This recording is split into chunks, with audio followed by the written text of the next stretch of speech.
On that morning, I woke up and took my dog to the park, which is next to my house. Didn't have a phone or a radio with me. And as I was walking down through the park, an elderly lady walked up to me and she says, "Did you know that the United States is under attack? They just bombed the World Trade Center." I thought maybe she was a little off and didn't think much of it, but as I kept walking the dog, I thought, well, we did have an attack there in '93.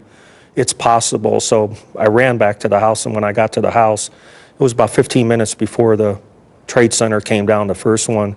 I woke up everybody in my home, my sons and my wife, and we all turned on the TVs and we were watching.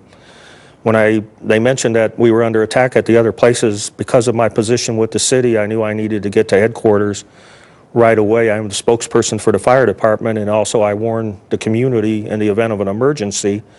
And when we heard that aircraft were being grounded, I was concerned that maybe Las Vegas would be involved, so I had to get to work right away.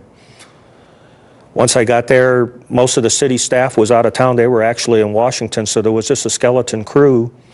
We alerted the mayor. He asked us to put a speech together. We had to put a press conference together right away, and he wanted to make a message to the city of Las Vegas on what was going on in New York, and that our forces were being put on standby in Las Vegas, and that the citizens could rest assured that everything was safe. So we were extremely busy that day, just trying to get on top of what was going on in the United States and keeping the community safe. So it was probably one of the busiest days in my 31 career that I had, and we were very anxious because we just didn't really know what was going on that day.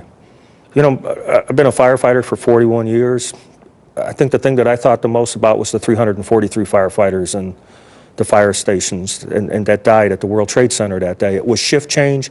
I knew that a lot of the firefighters were on the way home, and when they heard over the announcement that an aircraft had hit the World Trade Center, they thought it was an accident. A lot of those firefighters that were going home got on the trucks, and some of those engines and trucks that went there had double the number of firefighters that they normally would, so you had twice as many people showing up. When I saw that Trade Center going down, I thought about all those guys that was in that building, and I said, there's just no way they're going to get out. Most of the command staff, the senior staff of the New York Fire Department, was on scene, and they were eliminated. So we knew there was going to be some problems because the command staff was gone. But you have to be a firefighter to appreciate what was going through those firefighters' brains as they were responding. They were thinking about, I'm going to get up there, I'm going to get those people out of that building. They didn't know that we were under attack. They made it all the way up to the top. They were actually bringing people down from the building when that building collapsed. They were giving it 110%. And I think about those 343 guys every single day. I want everybody just to remember all the people that died on 9/11. And again, especially the firefighters to me. Every year since then, on 9/11, I've gotten up and headed up a small ceremony that we have at one of our fire stations where a piece of the World Trade Center is. We do what we call a tolling of the bells. And we invite the community to come with us. And we ring the bells, which is a tradition in the fire service for people that have fallen in the line of duty, and we always do it at the time that the first Trade Center fell. I'm really excited that the whole community is getting involved. I don't want anybody to ever forget all the sacrifices that everybody made that day.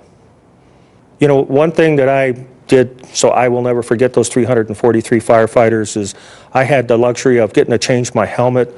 I had a helmet that was changed, and it was made exactly to the specifications of what those firefighters were wearing on that day when they lost their lives. So every time I go to a fire today, when I put this helmet on, it's exactly the same helmet that those guys were wearing, and I never forget those guys because every time I put that helmet on, I'm thinking about them. I would like to thank the committee for doing this for the community. I think we're going through 3 days of stuff that everybody will really want to get involved in. This is extremely important for everybody in this country. It brought our country together at a time when we needed it. It was the biggest attack ever on the United States. And again, thank you, committee, for doing this. This is very important to everyone here in the country.